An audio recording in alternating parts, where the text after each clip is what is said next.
Buenas noches, esto es Zona Franca, yo soy Daniel Pacheco.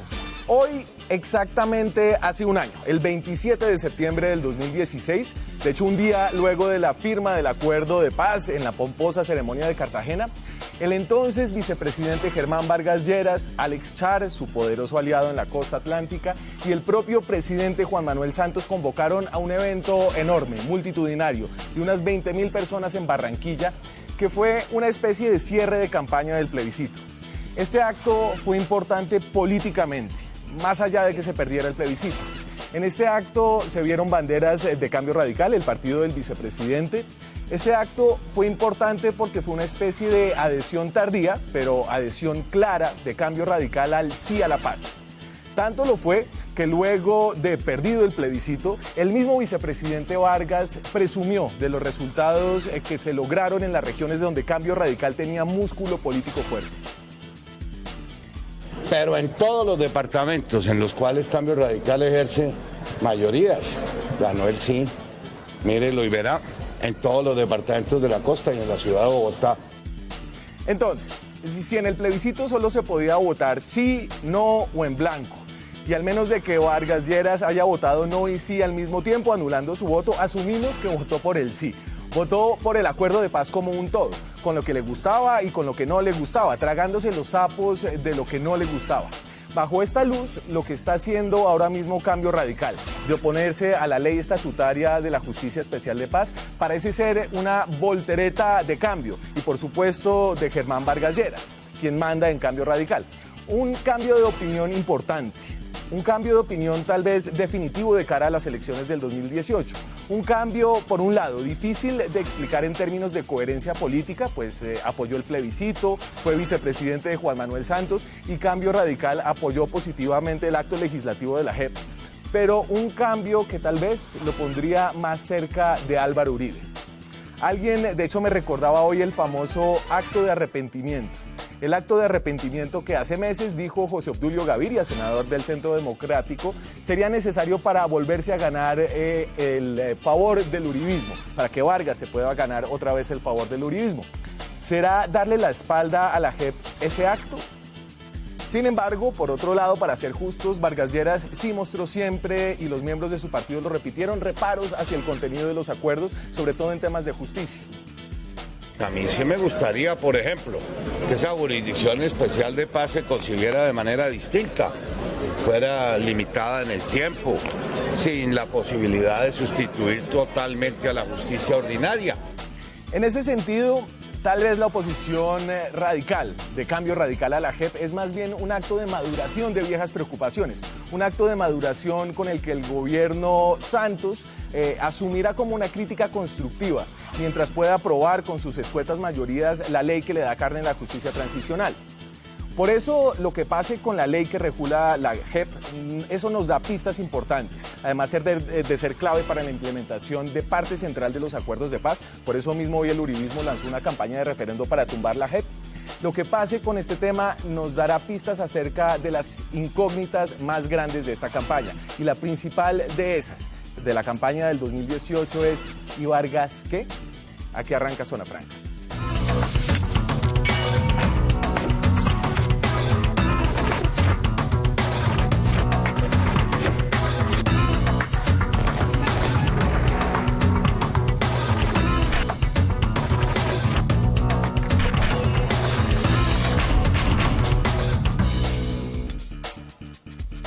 Esta noche nos acompañan para esta discusión sobre la posible extradición de Andrés Felipe Arias y el cambio radical de Cambio Radical o no tan Cambio Radical. Veremos. Angélica Lozano es representante del Partido Verde. Un gusto tenerla aquí, Angélica. Gusto es mío. Nos acompaña por primera vez en este programa Santiago Morales, es precandidato a la Cámara por Bogotá de Cambio Radical, ha trabajado, digamos que con el vargasierismo dentro del gobierno Santos, en la DNP, la Dirección Nacional de Estupefacientes, y luego en el Ministerio del Interior. ¿Qué tal, Santiago? Muchas gracias por invitarme.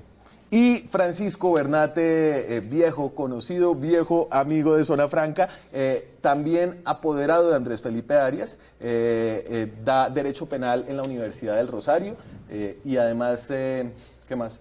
No más. Tiene un programa de música y de derecho muy moderno. Hágase en internet. cuña. Sí, Hora Judicial, que ya completa un año, siendo el espacio de discusión jurídica más importante en Colombia. Invito de una vez a todos a que nos acompañen mañana a las 9 de la mañana por Un Rosario Radio.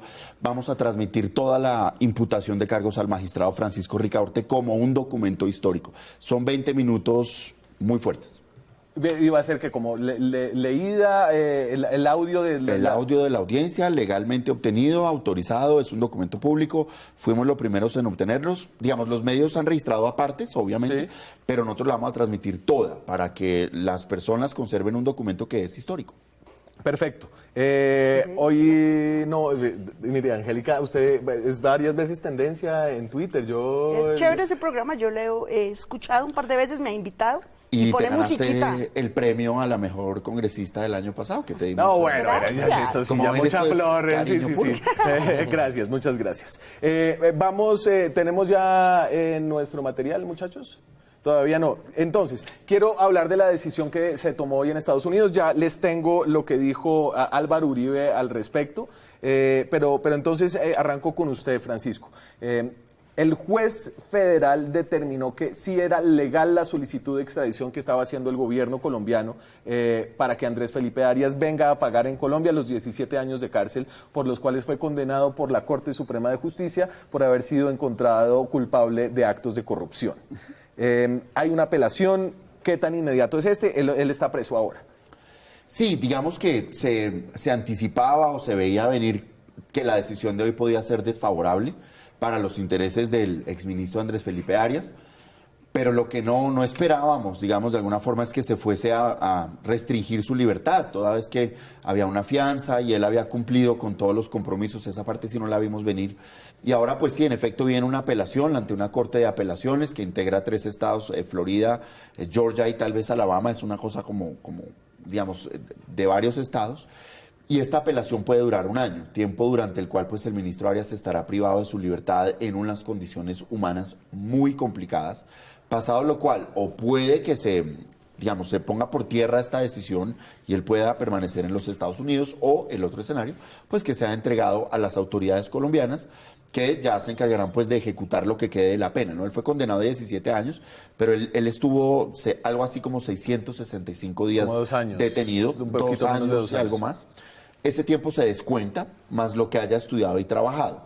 Y así sucesivamente, pues el tiempo que permanezca en reclusión, que estudie y trabaje, va a descontar. ¿Y usted anticipa que cuánto se va a demorar este proceso de apelación o esto va a ser...? El cálculo es de meses. El cálculo es de meses, puede tomar hasta un año, tiempo en el que él va a estar recluido. ¿Y el que toma la decisión final es el gobierno de Estados Unidos o es la rama judicial de Estados Unidos? Una corte de apelaciones Una corte de apelaciones. y ya después se hace el trámite de entrega. Y a ustedes, Angélica, en clave más política, yo quería preguntarle, qué fue lo que yo me pregunté, ¿usted por qué cree que Álvaro Uribe fue hasta Miami a esta sentencia? Pues Uribe es siempre firme con su equipo, con sus aliados, con sus amigos, y esa es la interpretación. Uribito, pues no es gratuito el apodo, lo imitaba, creció a su lado, entonces es normal que esté ahí, su alfil. O sea, Santos es presidente gracias a que Noemí Sanín ganó esa consulta. Viva Noemí Sanín, pues porque nos salvamos de Uribito. Haga un poquito de memoria para la gente que no tiene tanta memoria política. Sí, entonces. porque aquí ya se olvidó Samper. Me dieron palo porque dije que Samper en la impunidad del proceso 8000 y salía de ver yo. Ojo con el esperito que Hago se ruido. le mete el ruido al micrófono. No, memoria política de pronto y usted se puede meter, Santiago. Estamos hablando de las elecciones del 2010. 10. Pues el expresidente Uribe intentó cambiar otra vez la Constitución, otro articulito, ya no para quedarse 8 años, sino 12, digamos un emperadorcito, y la Corte Constitucional impidió esa reforma. Entonces sus exministros, el de Defensa, que era Santos, y el de Hacienda y Agricultura, que era Andrés Felipe, pues ambos querían. El uno optó por el partido de la U de Uribe, Santos, y el otro por su casa conservadora. Y allí hubo una consulta con Noemí Sanín, una señora a la que yo respeto mucho, ha tenido una consulta carrera abierta. muy interesante. Abierta. Y Con en esa Marta consulta con Marta Lucía, buena memoria, en simultánea el mismo día que la consulta de la ola verde famosa entre Mockus, Peñalosa y Lucho. La nuestra la ganó Mockus y aquella la ganó Noemí, y sin lugar a dudas, si hubiera ganado Uribito, pues él hubiese sido el sucesor con el que le metieron las familias en acción, porque todo el ataque de caballito discapacitado a Mockus, ahí hicieron política burdamente con el Estado para elegir a Santos. Y mire. ¿Usted dónde estaba, Santiago, en esas épocas yo me acuerdo de la página web de Santos, se llamaba, si no es Uribe, es juanmanuelsantos.com? No, yo más allá de dónde estaba, y la pregunta que le decías, Angélica, ¿por qué estaba allá Álvaro Uribe? Pues coincido plenamente en que es un tema de solidaridad, es uno de sus alfiles. Finalmente, no responder por Andrés Felipe sería como negarse a sí mismo. Claro, y aquí voy a poner entonces lo que dijo Uribe, y creo que ahí va a recoger, él habla de su estado emocional, que no es frecuente en Álvaro Uribe, dice que está triste, y agrega un par de cosas que quiero que escuchen. Yo les confieso, estoy muy triste. Lo segundo es que el gobierno de Colombia ha engañado a la opinión internacional, a los Estados Unidos, porque el gobierno de Colombia ha dicho que hay tratado de extradición cuando no lo hay. ¿Por qué? Porque Colombia, la Corte en 1986 declaró inexequible la ley colombiana que ratificaba el tratado. Ahora se conocen actos de corrupción de magistrados que firmaron la sentencia contra Arias. Sí, Angélica. Yo no había visto estas imágenes. Sin duda la solidaridad uno ha del senador Uribe con su equipo y con su gente, pero sin duda también es un acto político, porque ahora está diciendo que la extradición no está vigente. Entonces está enmermelada la justicia norteamericana, me parece que es para manipular a los ciudadanos colombianos que le creen porque son afines a él. Ese debate de si extradición o no tratado de extradición, a ver, no me quiero meter ahí, creo que es para donde él quiere llevar la cosa, y agrega que el tema de corrupción de cortes, que fue obviamente la Corte Suprema de Justicia la que acepta las extradiciones. Pero hay un asunto que a mí aquí me suena, y ¿se acuerda, Francisco, cuando Uribe tuiteó que uno de nuestros compañeros debe aclarar cuentas pendientes con Odebrecht? Y se rumoró, la unidad investigativa del Tiempo lo publicó varias veces y dijo, es Andrés Felipe Arias, porque estuvo en la reunión con Marcelo Odebrecht después de haber salido del Ministerio de Agricultura por allá en el 2009. Es ese el personaje del uribismo que tiene cuentas, y eso lo ventiló abiertamente el uribismo. Aquí lo dijo en este programa José Obdulio Gaviria un día. Aquí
estaba buscado por el delito de homicidio agravado. Fue a Estados Unidos, se creyó el cuento de la vida nueva, se volvió pastor, subió en Facebook el cuento, sí. lo echaron al agua y lo entregaron. Sí. ¿Qué fue lo que pasó? ¿Qué cambia de uno a otro? Que, digamos, estas personas que habían, digamos, sido extraditadas de los Estados Unidos a Colombia no habían planteado esta discusión. En este caso, por el abogado de él en los Estados Unidos, la planteó, la sustentó y pues el argumento no convenció. Y entonces yo Pero por eso no es no quiero ir vigencia. al argumento legal. Santiago, aquí a mí trate de imaginarse que esto no se trata de Andrés Felipe Arias ni de una Corte Suprema en Colombia que tiene algunos cuestionamientos políticos. Aquí el hecho de si lo extraditan o no y si el gobierno quiere que lo extraditen o no, más allá de toda la discusión, me parece si el Estado va a hacer cumplir la ley y sus obligaciones y extraer a una persona que está condenada y prófuga en otro país. ¿Usted está de acuerdo con que vuelva a Arias? No, pues de acuerdo a su planteamiento y a la exposición de la misma defensa de Andrés, es un proceso totalmente ordinario y común y corriente. Lo que pasa es que es un suceso político, porque eso va a mover muchas cosas. Es decir, no es lo mismo que una persona esté en los Estados Unidos en una cárcel confinado a que esté en Colombia.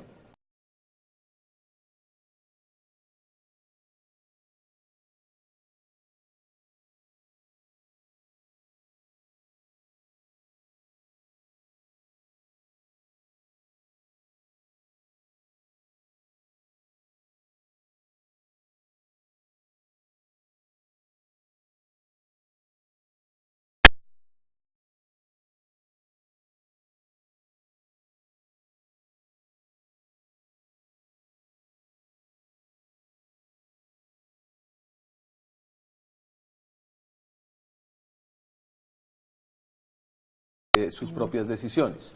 Pues digamos, yo estoy totalmente de acuerdo. Este fue un caso, hay unos que le dan la razón y hay otros que no. En este caso, pues no le dieron la razón y ya no queda otra alternativa pues que cumplir lo que sea que se resuelva. Y digamos ya, lo que hay que hacer es pues empezar a purgar su sanción aquí en Colombia. Es una sanción elevada de 17 años, desafortunadamente es consecuencia de las penas tan absurdas que tenemos en Colombia. Y creo que la lectura pues es en derecho, ya las lecturas políticas y de hacerle daño a la institucionalidad, pues creo que no. Y hay un tema, para él es un beneficio venir. Tengo entendido que ya tendría 2 años pagados, la pena son 7,5. 17. Perdón, 17. ¿Que esos pagas 10? Sí, claro, Entonces está trabajando y estudiando. Entonces pues, vas ahí ya en 15 y empiezas a descontar. Y empiezas a descontar con una cantidad de beneficios que te da la ley penal colombiana, que eso sin lugar a dudas es mucho mejor a pasar un tiempo en los Estados Unidos. Oye, de alguna forma esto tenía que resolverse algún día. Es decir, la ciudadanía cree que cuando uno evade el cumplimiento de la justicia, uno está de vacaciones en un resort y pasándola muy bien. Pues tarde o temprano esta decisión iba a pasar. El día de hoy fue muy difícil para él, para su familia, y pues este día iba a llegar y de alguna forma el que se resuelva y se ponga un punto final, pues también es un alivio, ¿no? Tampoco uno puede pretender, le oí alguna vez a un juez una frase muy cierta, es tan valiente el que se va como el que se queda. No, y hay otro tema y es que no se puede satanizar este caso, finalmente se está haciendo justicia, lo dice la misma defensa, pues como lo dicen, están pagando la pena hoy, la familia está muy triste y yo pienso que eso no debe ser un hecho político tampoco, es un tema ya de que tuvo un punto final por lo pronto. No veo ninguna incidencia política en el fondo, salvo el tema del rumor de Odebrecht. Avancemos. Los motivos de Cambio Radical. Entonces, si no están enterados de esta noticia, la resumo muy brevemente. Cambio Radical, después de haber apoyado todas las reformas que tienen que ver con los acuerdos de paz, con algunos peros en varios casos, por primera vez dijo que se oponía abiertamente a una de ellas, a la ley estatutaria de la Justicia Especial de Paz, lo que le da la carne a los huesos que ya se aprobaron, que fue una reforma constitucional de la JEP, lo que le da la carne a todo el sistema de justicia transicional, a las cortes que ya se eligieron, a cómo van a funcionar esas cortes. Estos son los 4 motivos que dio Cambio Radical y con eso me voy a la pausa y volvemos con esta discusión. Entonces, premia de manera significativa a las FARC, dice la carta. La justicia ordinaria debe preservar su autonomía y no entregarse completamente a una justicia de excepción. Esto es un parafraseo, pero esos son los mismos verbos y los mismos términos. Tercero, dudas sobre la idoneidad de todo lo relacionado con la JEP y la composición del tribunal, decía todo lo relacionado. Y cuatro, el tribunal no puede convertirse en una herramienta para vincular a terceros. Seguimos en Zona Franca, son las 9:26 de la noche. Tenemos un tuit para volver a enmarcar esta discusión. Es de Andrés Salamanca. Francamente, es lamentable la postura de Cambio Radical. Deja claro la alianza entre Germán Vargas y el Centro Democrático. Y creo que esa es una manera de verlo. Y creo que una manera legítima también de verlo, que es distinta, pero dame otra vez los 4 motivos y los refrescamos que da Cambio Radical, por favor. Entonces, dicen, por ejemplo, en el primero, y mientras lo alistan voy diciendo, ¿por qué premia de manera significativa a las FARC? La justicia ordinaria debe preservar su autonomía. Dudas sobre la idoneidad de todo lo relacionado con la JEP y la composición del tribunal, es decir, el tribunal no les gustó y el tribunal no puede convertirse en una herramienta a terceros. Y creo que aquí Santiago, en general, hay dos visiones, y yo lo ponía así al principio en el monólogo. Es esto, la cara de Vargas que finalmente le hace el guiño al uribismo, o es esto simplemente un miembro de la Unidad Nacional y un partido de la Unidad Nacional que se mantiene con una postura crítica pero constructiva. No, aquí hay que distinguir los protagonistas. Obviamente todo el mundo quiere asociar a Germán Vargas Lleras, pues porque es el jefe natural del Partido Cambio Radical. ¿No es independiente ahora? No, no es independiente, no, es incluyente, que es diferente. Incluyente. Hay que mirar todo dentro de su contexto. Esto es un tema de comisiones primeras.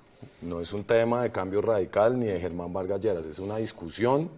Pero venga, Santiago, Vargas Lleras dice, hoy La Silla dice que estaba en la reunión con Vélez, con Lara, con toda la bancada, que él estaba allá. No, es que seguramente, y no solamente hoy, sino muchos días, pero ni usted ni yo sabemos qué pasó allá. La postura clara del partido, la declaración que dio hoy el presidente del partido es suficiente, en el sentido que eso es una decisión de los parlamentarios de Cambio Radical. Es una posición, pero en ningún momento se está hablando de Germán Vargas Lleras. O sea, acuérdese que usted está en un programa que se llama Zona Franca. No, es que yo no le puedo decir más allá de lo que sé, y usted me está contando que hubo una reunión hoy. No, una reunión. Yo sé, no hay un manifiesto político de esa reunión. El comité, la carta donde yo saco los motivos, habla de la reunión que se dio, y en esa reunión dice que estuvo el director del partido, el doctor Vélez, estuvo el doctor Lara. El dueño del partido. Y La Silla Vacía, con una buena versión, dice que también estuvo Germán Vargas. Entonces, a ver, si nosotros vamos a discutir acá asumiendo que hay una diferencia entre lo que hace Cambio Radical y lo que hace Germán Vargas, sí. ¿Lo podemos hacer? No, ustedes lo pueden hacer, pero le respondo así de simple. Pues sin duda alguna todos los miembros de Cambio Radical, incluido yo, estamos de acuerdo con lo que dice el presidente, el vicepresidente, perdón. O el ex vicepresidente, como lo quieras llamar. Y en ese orden de ideas, pues no me cabe la menor duda que había una identidad política en esa reunión, pero es una conclusión que no tiene, en teoría, ningún fundamento fáctico, ¿no? Pero sí, pues, sin duda alguna, habrá una identidad en lo que se piensa. De lo contrario, el doctor Vargas ya lo hubiera manifestado en otro sentido. Está en total libertad, es un ciudadano que puede decir lo que quiera. Y que no ha dicho nada durante muchos meses, y entendemos, y no tiene por qué hacerlo, se entiende su estrategia de campaña. Angélica, tal vez usted puede ser, ¿usted cree que esta es un guiño al uribismo de Germán Vargas, o se mantiene en esa ambivalencia con respecto a su apoyo a los acuerdos de paz? No es un guiño, y el tuitero Andrés Salamanca que dice que es una alianza, no. Al contrario, es la competencia.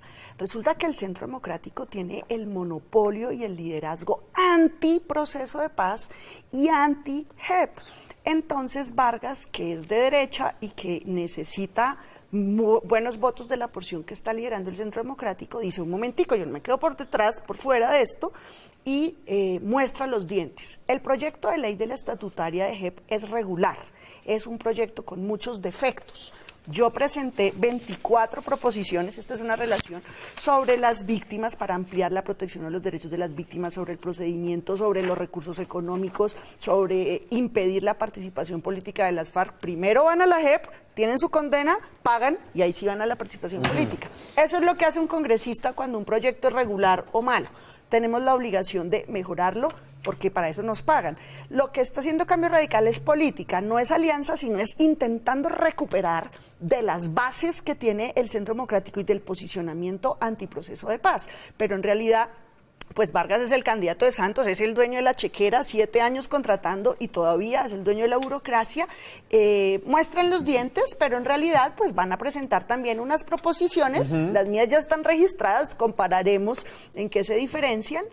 Bienvenidos temas nuevos además. Sí. Pero un proyecto de ley se debate mejorándolo vía propuestas. Así lo hicieron con el acto legislativo, que en unos aspectos lo mejoraron, en otros lo empeoraron porque crearon una ficción, por ejemplo, que el Estatuto de Roma no aplica para los colombianos, pero conclusión, Cambio Radical está haciendo política, intentando quitarle cositas al Centro Democrático, pero van a votar la JEP. Póngale cuidado, queda grabado. ¿Una lectura política, Francisco, de esta decisión? Digamos que no solamente fue el Centro Democrático originalmente, o después Cambio Radical, los únicos que hicieron observaciones a la JEP. La Corporación Excelencia en la Justicia como el Nosotros, ente, muchas. Muchas.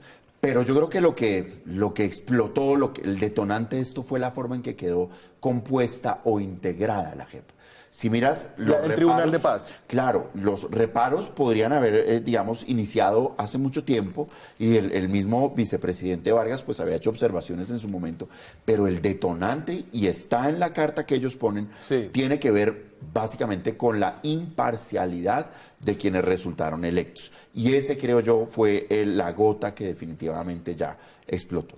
Claro, No, pero son 4 detonantes. sí. Son 4 Santiago. detonantes que, por cierto, los relacionas muy bien ahí, que es que en primera instancia se premia a las FARC, en el sentido que se le otorgan ciertos privilegios que constan unos micos que han sido advertidos. Cierto. Hoy yo le agregaría ahí, hoy salió libre el general Ritualejo del Río, entonces no solamente a las FARC. Son las nuevas reglas para todos. Eso por un lado.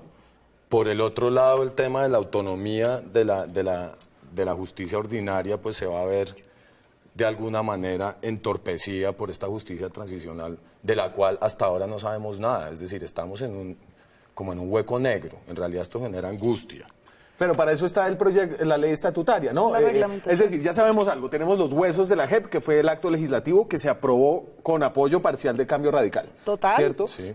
Y ahora, ¿Votaron todos? entonces, cuando usted ya tiene el esqueleto, a mí lo que me cuesta trabajo es si usted ya tiene el esqueleto y solamente le está poniendo la carne, ¿por qué dice ahora que no le gusta nada de lo que hay ahí si usted ya aprobó el esqueleto? No. El acuerdo está muy bien y lo apoyamos y existen múltiples comunicados de prensa de parte del ex vicepresidente apoyando el proceso, eso es clarísimo. Como cualquier otro proceso, la firma es simplemente el inicio. En este momento comenzó el proceso y es en este momento donde ya se están poniendo los puntos sobre las IES en algo que efectivamente, como todos coincidimos, señalamos oportunamente. Ahora es cuando se está dando el debate y ese debate, para nosotros y para los parlamentarios que son los que llevan este tema, radica en 4 puntos sobre los cuales hay que hablar uno por uno, que es el premio a las FARC, el tema de la contraposición que puede llegar a existir entre la justicia ordinaria y la transicional. Sí. Por supuesto, la composición del tribunal pues genera todo tipo de dudas. Y por último, y uno de los más importantes, es el tema de los terceros. Listo. Y antes de que usted hable de esto, quiero que veamos el tuit de Claudia López. Claudia López y Angélica Lozano han sido fórmula de Cámara y Senado y son pareja. Y no he leído el Twitter. Y venga, mande el tuit. Y entonces, sí, obvio, entonces yo asumí que... Entonces dice, el próximo martes realizaremos un debate donde destaparemos a Germán Vargas, revelaremos las razones por las que él y Cambio Radical se oponen a la JEP. ¿Puede usted hacer su comentario o tal vez adelantarnos algo si sabe de lo que va a destapar la senadora? No había visto el Twitter, la verdad, de ella hoy. Ella y Jorge Enrique Robledo están preparando desde hace varias semanas y meses, lo han suspendido, cancelado la mesa directiva, un debate sobre la justicia, sobre todo este organigrama y roscograma por el que Gustavo Moreno llega a la fiscalía, pero le hacía negocios a los clientes, parece que pagándole a los magistrados y demás. Entonces esa es la generalidad del debate y ok. no conozco más detalles. Yo pensé que iba algo para de los terceros que usted quería agregar. No, aterrizo aquí al comentario. Mire, los terceros, ¿quiénes son? Cuando un ciudadano fue víctima de extorsión, de vacuna, de chantaje, fue víctima. ¿Cuáles son los terceros aquí en disputa y a los que Cambio Radical protege y los protegió en el acto legislativo y ahora?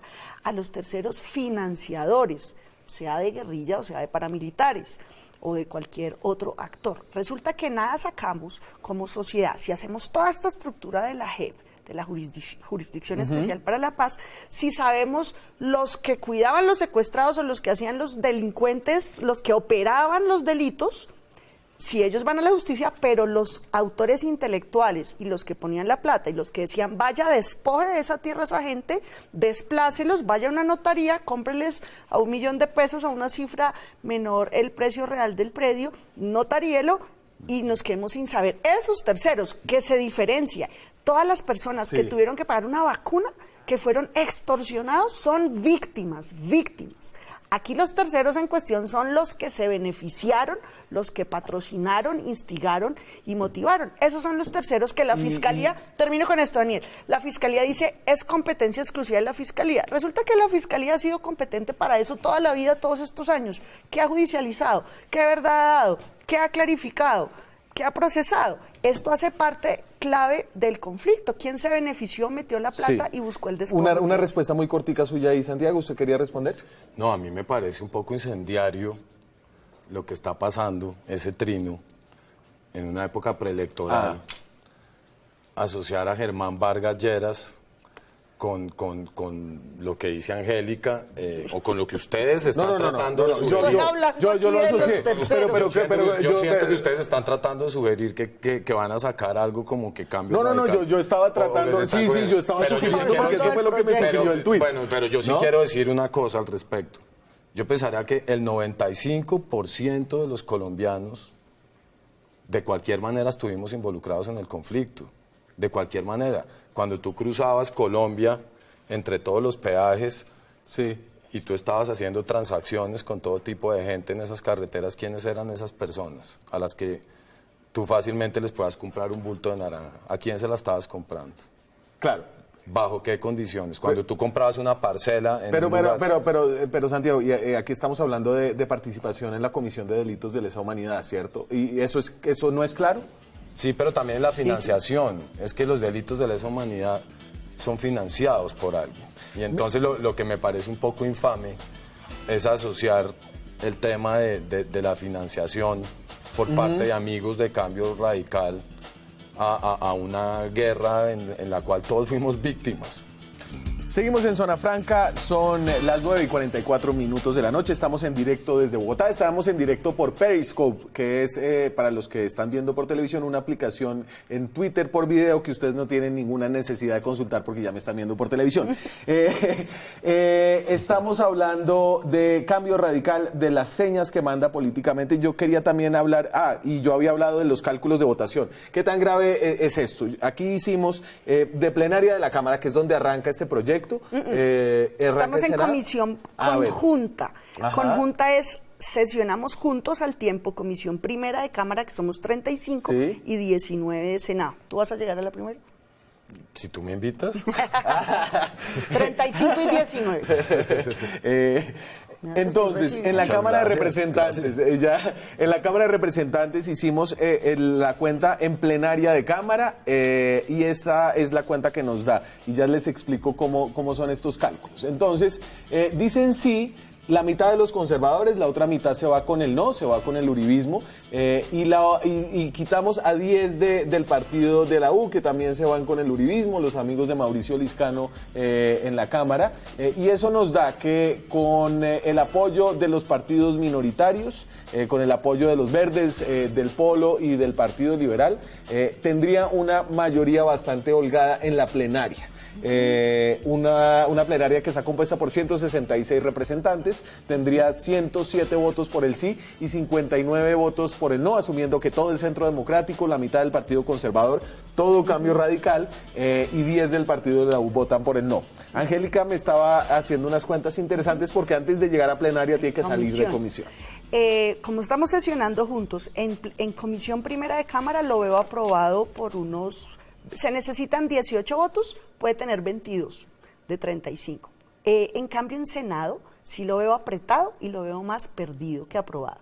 Y esto tendría unas consecuencias realmente graves. Si Cambio Radical se mantiene en su oposición. Son 2 senadores de Cambio Radical en la comisión primera. Son 19 en total, 4 del Centro Democrático, 2 de Cambio Radical, 6, Vivian Morales, 7, y yo creo que alguno de la U, por lo menos 1, y los conservadores son 3. Entonces, creo que pueden tener 10 votos. Hernán Andrade, terminaremos... dependiendo de Hernán Andrade, o de Gerlain o de Enrique Rosero. Entonces, yo veo bastante apretado en comisión primera de Senado.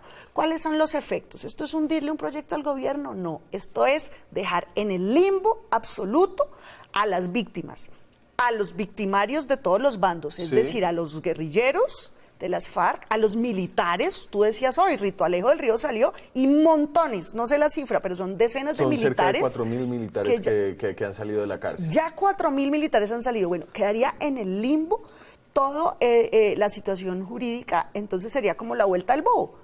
Porque el sentido de todo este proceso de paz, pues es que dejen las armas y que se sepa la verdad, que los bienes vayan a un fondo para reparar a las víctimas. Francisco. Entonces no es un chiste barato. Sí, y un poco, ¿cuál es usted que conoce los huesos de esta justicia transicional? ¿Cuál sería la consecuencia un poco jurídica de no tener esta ley estatutaria? Pues el acto legislativo está aprobado y el acto legislativo está vigente y el acto legislativo lo establece. El que no se expida la ley estatutaria lo que permite, digamos, es seguramente no el desmonte absoluto. Yo no lo veo viable, insisto, porque ya hay un acto legislativo que de alguna forma tiene amarrada o atajada ese escenario. Lo que pasa es que seguiríamos en un limbo durante 1, 2 o 3 años más, mientras se volvería a negociar o a reacordar o a reacomodar la JEP. Yo particularmente creo que todo esto, y es mi posición, se hubiese evitado con un tribunal un poco más equilibrado, con un tribunal un poco más fogueado. ¿A usted no le gustó nada la selección? No, digamos, hay gente muy buena. Hay 3 personas o 4 personas que estaban cerca del colectivo de abogados José Alvear Restrepo, y eso los descalifica totalmente. Este es un colectivo de abogados que ha defendido a personas... en absoluto, ejercen su profesión con todo el decoro, dentro de la legalidad. El que haya sido el colectivo en absoluto, al contrario, son conocedores de la realidad, son defensores de derechos humanos, es una organización con una trayectoria importantísima, con la que uno puede estar o no políticamente de acuerdo, eso no es problema de nadie. ¿Qué es lo que pasa? Personas como, por ejemplo, Rodolfo Arango es una prenda de garantía, así haya hecho las expresiones que haya hecho. Rodolfo Arango tiene una trayectoria que hace que sea impecable. Así haya tenido una incontinencia verbal en Twitter. Sí, pero Rodolfo Arango está más allá de eso. Ese señor tiene un doctorado en la Universidad de Kiel, ese señor es profesor, ese señor es un sabio. Pero de ahí para abajo sí la situación cambia un poco. Porque una activista, una doctora tal vez de apellido Gamboa, activista, denunciante del presidente Uribe con expresiones desafortunadas, desaforadas, pues sí, yo creo que no debería, digamos, tener este tipo de probabilidades o de posibilidades, que no dudo que ella pueda estar sobre eso, que pueda ser una buena magistrada. Seguimos en Zona Franca, son las 9.